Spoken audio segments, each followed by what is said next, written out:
Hi, this is Pragati, and today's video is for people who are looking forward to working in the policy space in India, be it policy consulting or policy governance. We have with us today Ayush Singhal. Ayush did his master's in public policy and is currently working at Central Squares Foundation, where he supports the organization's program for system reform in foundational learning. He is also a former LAM and Chief Minister's Fellow. As a part of these fellowships, he worked with the governments of Madhya Pradesh and Haryana and members of parliaments across domains such as education, women empowerment, service delivery, and health, with particular focus on governance and implementation. In this video, we will discuss what kind of skills are required to enter policy consultancy, what should one study in higher education to build a career in this space, and what kind of opportunities are available in India in this domain. Hey Ayush, thanks for accepting this invitation. Yeah, it's my pleasure. Thanks. Let's start with your work at Central Square Foundation. Like, what do you do at Central Square Foundation and what kind of work is involved? So I'll first start with just introducing the organization itself and what we do.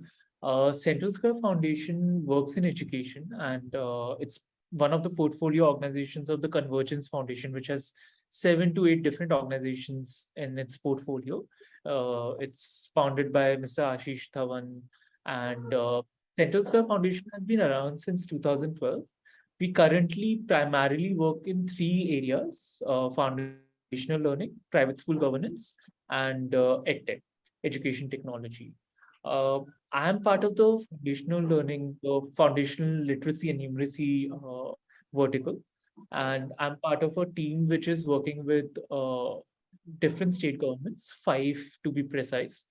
And my role is to work in the central project management unit of the team, coordinating and supporting and working across these 5 states, mainly on governance work streams. I look at uh, more non-academic work streams like monitoring, IEC and communication, state and district project management units, which is basically the institutional structures which exist in all these states. And we work along with these state governments, mainly with government school students, on just working on foundational learning. There's also a central government mission called Nipun Bharat that we work in close tandem with. So yeah, that's my work at CSF.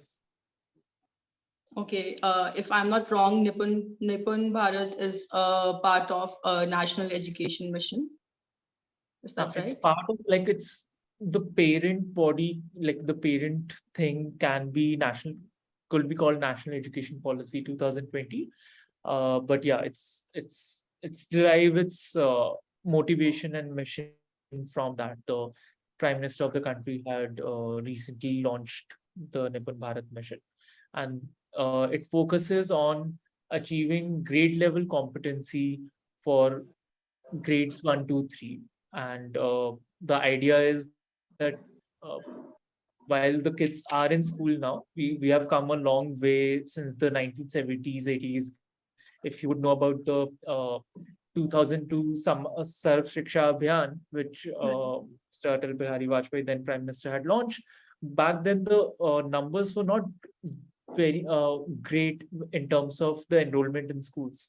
That has increased many-fold. You can easily say that at least 95% or more students at least are enrolled in schools now, in the elementary grades, in grade 1 to 8. And there are multiple schemes, including midday meal and other incentives, which have resulted in this kind of enrollment. But now, especially with COVID learning loss, even more so, it's more than ever important that the kids don't fall behind. There's so many research studies. There's the ASER data, which is conducted by Pratham Foundation, which talks about how a grade 5, like 60% or 70% of the grade 5 kids can't read a grade 2 text. And similarly for numeracy, they can't do a simple subtraction problem, which they should know by grade 2, even in grade 5. So that's the kind of urgency we feel in our work to be able to, like, solve for. And because CSF believes in a more system reform level work, we work with state governments. We have other ecosystem partners. We have expert organizations working with us both at central government level and state government level who continue to just help us and also work with us in the ecosystem wherever we are working. And yeah, that's what we're working on. So just to clarify, like, do you provide facilities to the school? Like, what do you do exactly? Like, do you conduct surveys or you give policy suggestions? Like, what is the exact job role? Okay, so it's it's not that much of a implementation level at like Mhm. district level. We work mainly with the state governments. For example, the state project management units that are to be set up for reviewing and just monitoring everything that's happening in the foundational learning mission. Similarly, if we are creating the key performing indicators on how to like measure a success of a program or an intervention. Similarly, we were recently involved in 2 or 3 states in the country in conducting a baseline of millions of students. Like we were supporting the state government in conducting that baseline to just actually build evidence and build genuine evidence, because we sometimes see that there's not a lot of genuine data available of assessment of especially elementary kids, Right. because you have that kind of data available for, let's say, class 10 boards, which happen to actually judge the like the base the learning levels of students, but that kind of data is not really available a lot in other domains in the elementary classes. So these are some snippets of the kind of work we do while we do. Similarly, we have been focusing on a lot of capacity building exercises for governments, uh, employees, whether at district level, whether at state level. We have been doing a lot of diagnosis studies. So these are a few, again, things that we do. So, when did you realize that you want to work in the area of public policy? Okay, so I don't think I ever had a very strong sense of what public policy and development sector is when I actually realized I want to work in this. But I remember this one particular incident from my school time. I was in class 11th and I had signed up for this international service project in Gwalior, and we were taken by the host institution to a village in Gwalior, and I remember entering that school and just talking with the villagers and the community. And I was brought up in a very urban, protected environment before that, while growing up. So I remember like we spent a day there, and just from the quality of the midday meal to the kind of learning levels kids had, to like just entering that school and realizing that how much was that school lacking, both in terms of availability of good teachers and availability of good infrastructure. Now I have words I use in a common day parlance called teaching learning material, teacher professional development. Us waqt I didn't know the meaning of all these things, but I did realize, oh, acha, I have going to a fancy school. I have access to good textbooks. I have good access to like really good teachers who know so much, who have been teaching in this profession for 20 through 30 years with a lot of passion. And I just felt bad. And then there's this one moment when there was this kid, like very small cute kid. I bought guavas for, gave guavas to, and then sat and taught him for half an hour or an hour. And that kid was my phone wallpaper for 3 4 years after that. So I think if I have to look back, probably that visit really shaped my understanding of what I want to do in life. Again, the understanding of what I can do kept on shaping up as I grew up, and as I understood the avenues available to me to be able to do that. And as I came to college, did internships, just uh, got involved with a lot of non-governmental organizations. I realized there's so many avenues to be able to do that. But if I have to think of my first moment when I realized I want to do this, what I do, it was that. Interesting. Yeah. So, you did your undergrad in pol science, I see, and then you pursued a master's in public policy. So, Yeah. what do they teach in a master's in public policy program, and like what kind of profile is needed to get through this program? Okay. So I did my master's in public policy from OP Jindal Global University, which is here in Sonipat. I had a wonderful time there. I think before I went for my master's in public policy, as I was speaking previously, I had an understanding of what public policy or development sector is. But it's only during that course and that I fully developed an understanding of what are the avenues available and how like also developed an academic understanding of what's needed to be able to contribute and work in the avenues available in public policy and development sector.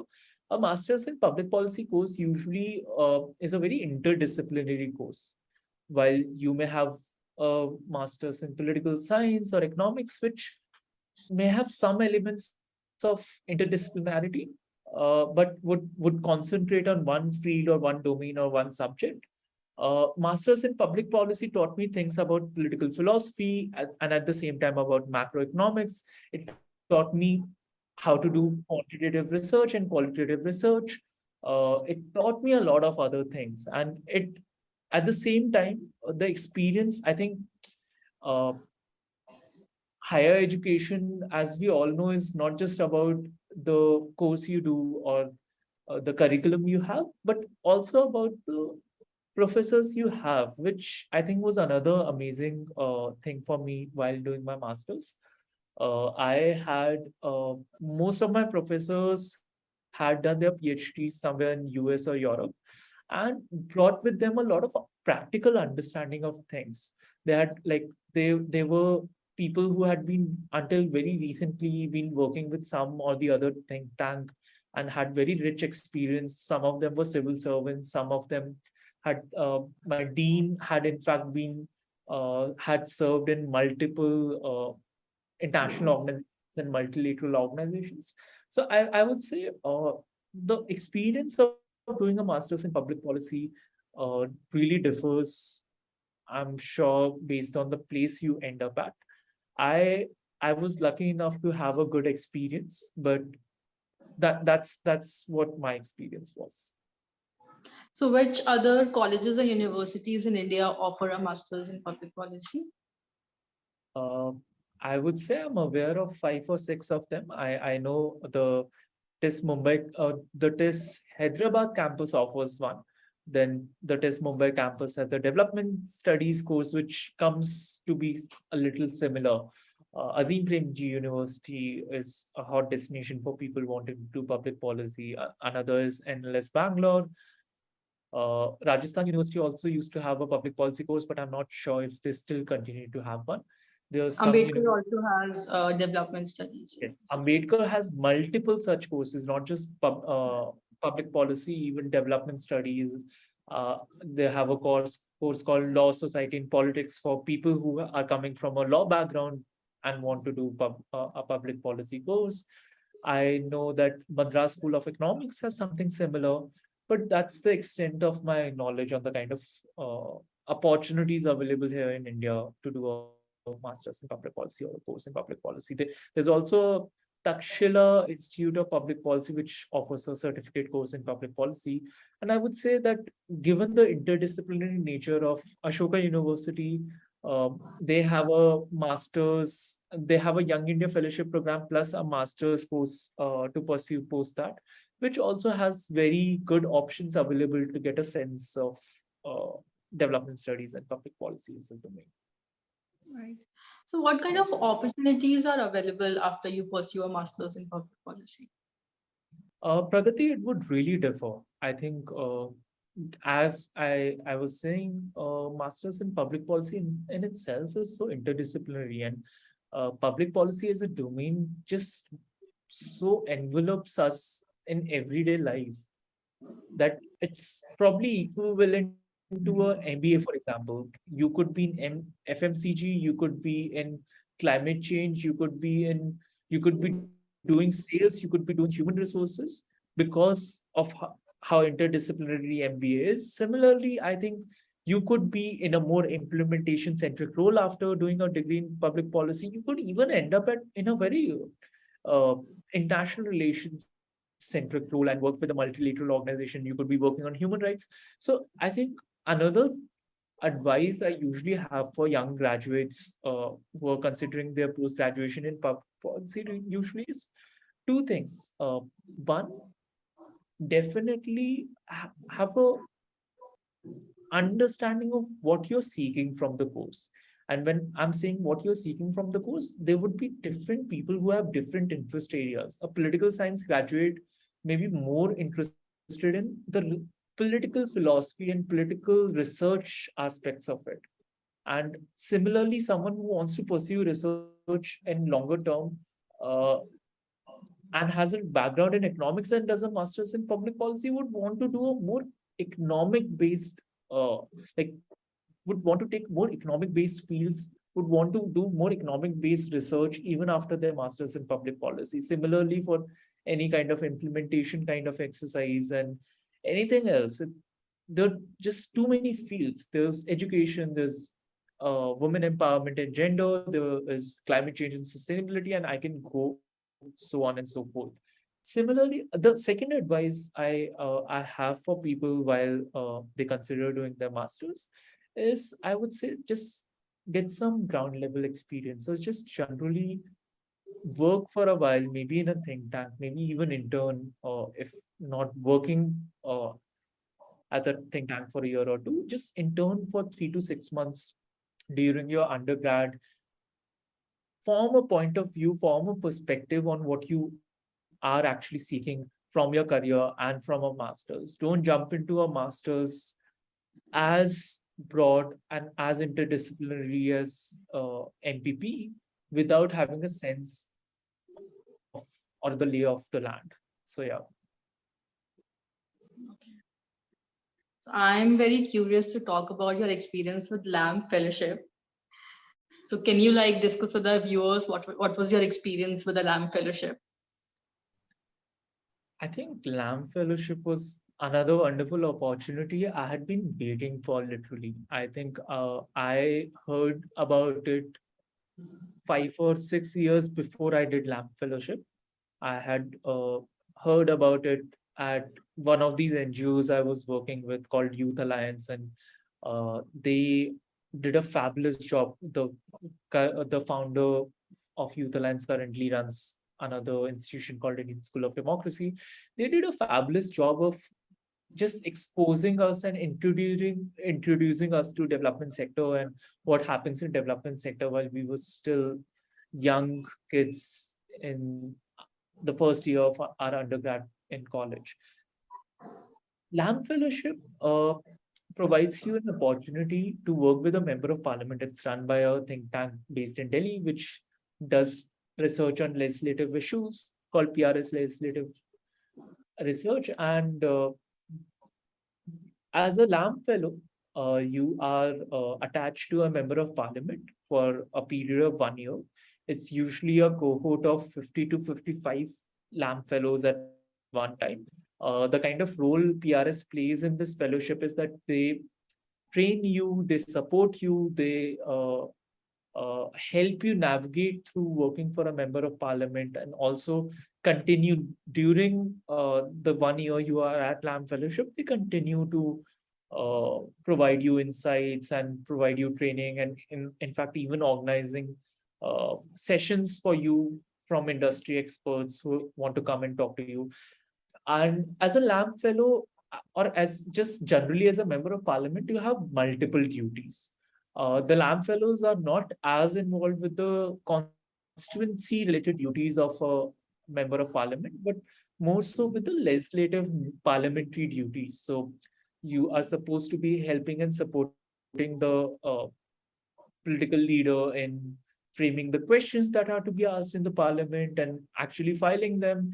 the 0 hour discussions and short notice discussions that happen. You support them with researching on the bills that are coming in the parliament, and based on their party and their own point of view and perspective, you support them in terms of research and maybe even writing those speeches that are finally delivered in the parliament.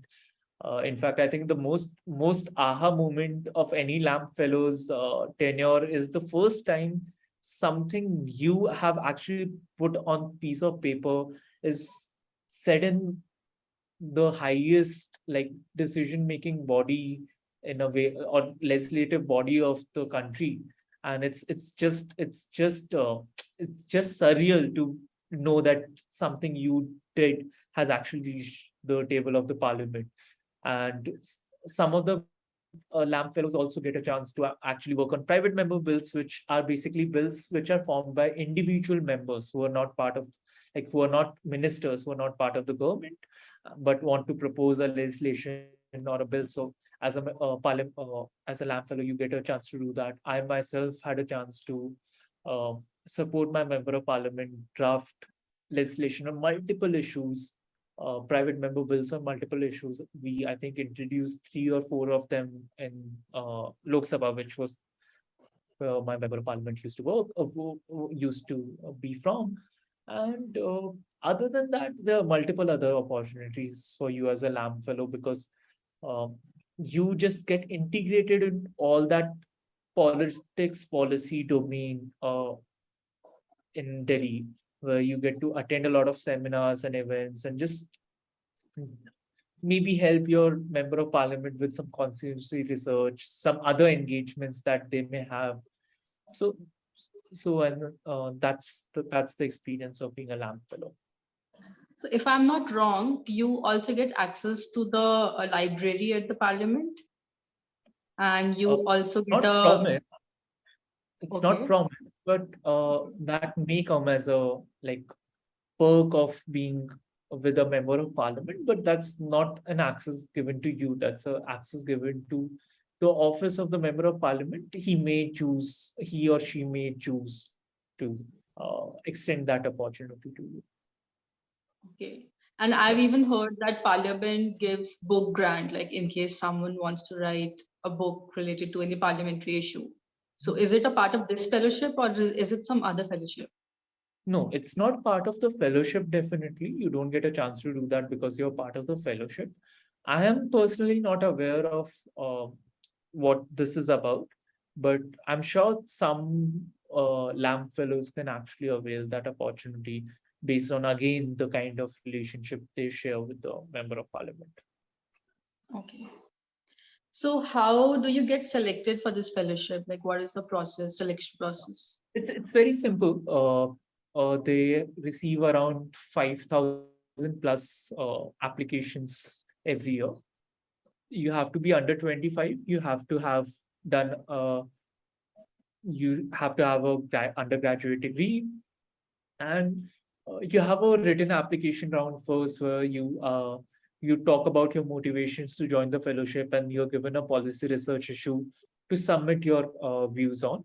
And based on that, they shortlist you, and there's an interview by a panel of experts and ex-LAMP fellows and people from PRS legislative. And that's how you're chosen for the fellowship. So anything you want to specify that will boost your chances of selection into the fellowship? I would just say that just be more aware of parliamentary procedures. Like, there are 2 sources of information that I would really recommend. One is the PRS Legislative Research website itself. They have a resource pool of everything parliament that way.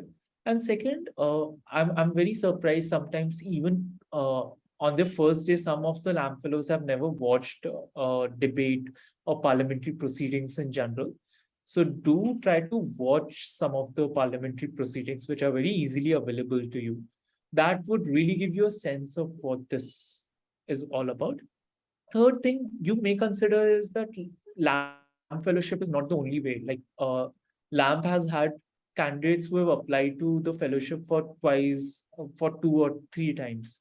But there are other opportunities. opportunities to work with member of parliament, to try to look at them, maybe even try to intern with members of parliament. If you're so interested in the fellowship, just try to intern with members of parliament while you're still pursuing your college degree. I think they even hire research assistants. They individually release Yes. vacancies for that. Yeah. Yeah. Yeah. So Ayush, you have also been a part of Chief Minister's Good Governance program, I see. So what is this fellowship about? So immediately after LAMP, I got to be a part of the CMGG program, which is the Chief Minister's Fellowship for Haryana. And I was posted in, so in CMGG, you are posted in one of the districts of Haryana. The 22 districts in Haryana, and they hire 25 associates for those 22 districts to work for a year in those districts. And I had an amazing time working there. I think I can't thank uh, my luck enough to be actually we have been got a chance to work in CMGJ. In CMGJ, you work on multiple flagship schemes of the government of Haryana, and things that are being newly set up. So there were 6 or 7 different work streams that I was working in. I was working in women empowerment and women safety under Beti Bachao Beti Padhao. I was working on education under the state flagship program called Saksham Haryana.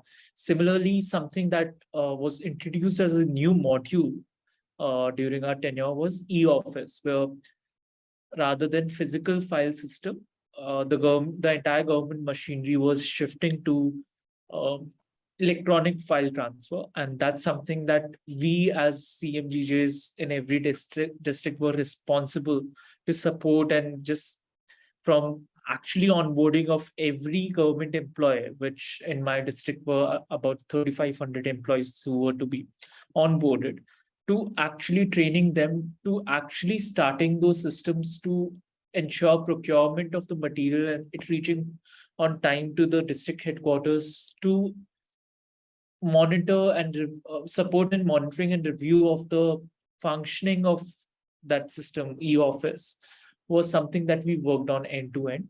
It was an amazing experience. Similarly, I got a chance to also do some my own district interventions, because these were the work streams that were common across all the associates in CMGJ. But you also get an opportunity to also do some things specific to your district. So I had, because I was there in the district during the pandemic year, I got an opportunity to start a huge initiative on e-learning, to have within the district connectivity in terms of learning. What we had done was we had created learning more accessible. We had created a framework where we had teachers being trained on how to even do teaching online. And at the same time, we had, for the underprivileged students who didn't have access to resources of learning, we had created infrastructure within schools and within their community. And we had even through Shiksha Mitras identified people within their community who were willing to lend their phones or tablets to these students for a few hours for them to be able to study. And similarly, we had done a lot of extracurricular activities. We had initiated, like there would be someone sitting in Delhi who was like the first generation learner in her family and was now at a very high position in UN Women, talking to about 20,000 kids live in a district in Haryana, which was Bhiwani, simply because of the initiative we had started. So, and we had done a feedback loop on that, and we received extremely positive reviews. And we did a baseline and a midline of the learning level of students because of this particular intervention. Again, the results were very promising. Similarly, I had the opportunity. I think one thing that I really credit CMGJ with, I had the opportunity to actually explore new avenues, because one area that I had never worked in and I had never dabbled in was women empowerment. But during my tenure in CMGJ, we did so many interventions in women empowerment. And I realized the importance of working in women empowerment because of this fellowship, because the fellowship provides you the opportunity to work in multiple domains and choose the domains you want to work in even. And we did an intervention in women empowerment, which was published in national media, which was related to right to property. We did a drive on anemia, and we found, like, literally we covered 10,000 underprivileged girls in Bhiwani under 18, and we found 75% of them to be anemic. And we then tagged them and connected them with their local primary health centers. Similarly, we had done a lot of other public speaking activities and other things, and just made a huge thing out of it. It even received a national award and everything. But that's the opportunity CMGG provided me. That's the platform CMGG provided me. And I think another thing that you understand during your CMGG tenure is how things happen on ground and from a governance perspective. Because while growing up, or while as a citizen, we may criticize government for a lot of things. Things are not easy. When you enter the government, you realize how difficult things are. Like एक पत्ता move करने में कितनी मुश्किल होती है. And those kind of governance challenges and those kind of opportunities to make an impact, like anything and everything I would do, knowing that even if it's just one district, the kind of deep impact it would have for the 1.25 lakh students in the government schools in that district, or thousands of Anganwadi workers, or lakhs of kids in Anganwadis, was just like spellbounding. And that was the experience I had in CMGG. It's an excellent platform to do the kind of impact I've been talking about. So Ayush, you have been a part of two popular fellowships. Like these two are very, very popular fellowships. I know, LAMP and CMGJ. So how do you compare these two fellowships? Like if one wishes to pursue only one fellowship, so like how does one go about choosing one? Oh, that's a difficult. The latter part of it is very difficult, because for me, simply speaking, I think the choices were laid out. LAMP and CMGG both perfect had a perfect blend for me. Uh, I thought that after understanding the policy and politics level challenges and how things happen at politics and policy level, what I did was to go on the ground and see how policy implementation happened. Because it's often said in our country, there's a very famous quote from our former Prime Minister Rajiv Gandhi ki, if we send a rupee to the people of India, only 15 paisa reaches them. I think having worked at policy formulation level and now worked at a more delivery and implementation level, I have a much better sense of where does that remaining 85 paisa goes. So I think that was a perfect blend for me, and hence even when I was applying, even when I was doing LAMP, it made so much sense for me even during that year to choose CMGJ as the next step, and I'm so glad I did, because I think that gives me like, I'm a person who's a generalist in the development sector, but it gives me a composite sense of the policy formulation strategy stage se leke policy implementation stage. And that's how I would look at them. They're very different functions. But if I were to advise someone who was choosing based on their interest areas and only wants to choose one, I would say that choose based on what you really want to do in your career. Something I spoke of previously in our conversation as well. If you want to work at politics policy level at a more formulation level, please go ahead and do LAB. But if you want to understand the governance challenges and grassroots realities, and work on more implementation and more policy delivery level, then please choose the CMGJ program. So, Ayush, like through our discussion, I understand that in these two fellowships, you worked across different domains. You worked in health, you worked in education, and you also worked in women empowerment. So, Mhm. how difficult it is to shift from one domain to another? Hmm. I think again, it's a very tricky question because it's about perspective. For me, I would say it was easy because I was also working on on the implementation level. So at a project management and project implementation level, uh, you sometimes don't really need to know a lot of technical details about, let's say, if you're doing something in anemia that I did, I knew details about it, but I always had an expert to understand and a support system in form of the doctors who were involved to actually do what they were supposed to do. And if I was doing the same task at a more theoretical research level, something you do as a PhD student, I wouldn't want to shift my domains too much. But having said that, being a generalist, being a person who believes in the interdisciplinary approach to public policy, I have usually found it easier.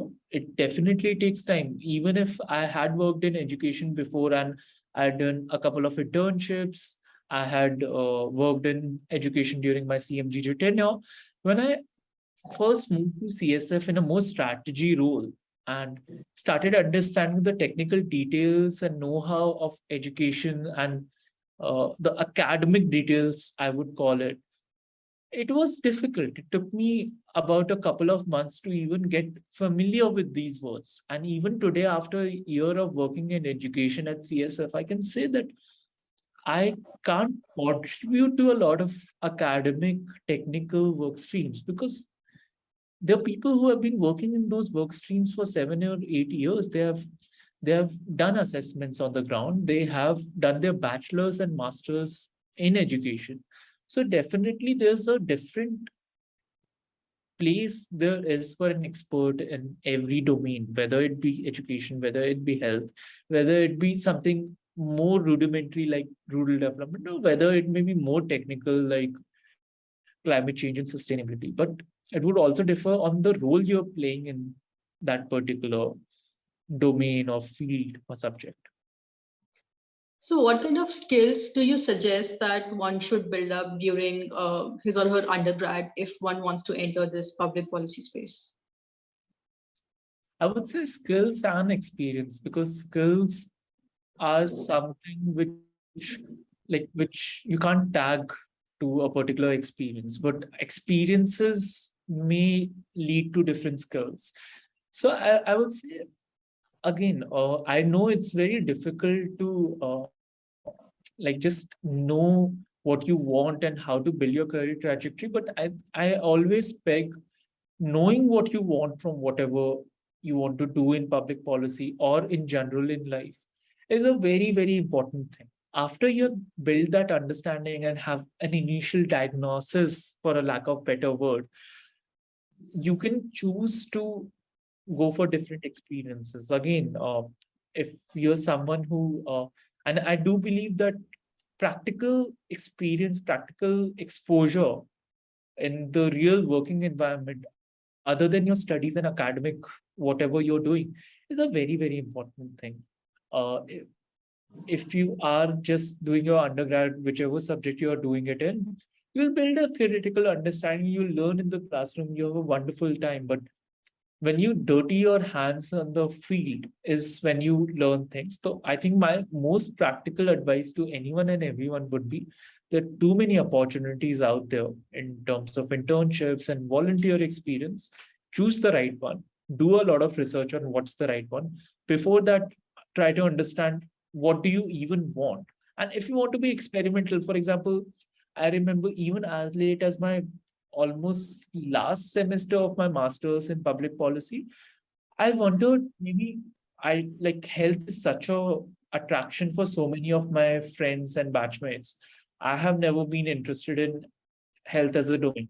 I chose a very lucrative opportunity to intern at Niti Aayog for a lesser known think tank, but I worked there because they were providing me an opportunity to research and work in health. So I wanted to do core research in health to understand what are the technical details in health. And if that excites me, it's a very noble field, and it I realize it doesn't excites me. So maybe even getting experiences for the sake of it to actually understand yourself better can also be an approach. Understand जब तक basically कुएं में कूदोगे नहीं पता नहीं चलेगा कि गड्ढे की गहराई कितनी है वाला example. So I think experiences are very important, and those are ones which have told me. Now, to some of the viewers, maybe if it's sounding a little difficult to even where to start from for those experiences, and where to start from to understand what we want, I think there many experiences available which don't require a lot of time commitment from you, which are not internships or working at an organization. Just following the right people on LinkedIn would help.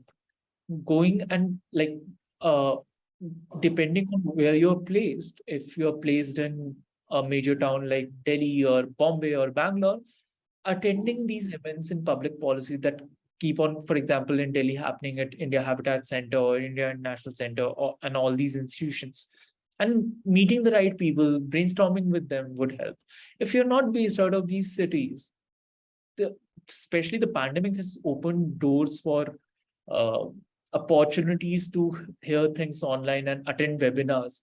I was recently at a webinar, not a webinar, at an event, a panel discussion, where they were streaming the event online along with the offline event, which is something that has started happening in these public policy panel discussions and seminars, mostly after the pandemic. So I think take that opportunity. If you do the right research, like I don't want to name particular organizations, but I used to attend a lot of lectures from Center for Policy Research, because they have multifaceted, multi-dimension lectures and panel discussions available, and they have a very nice newsletter that comes to you.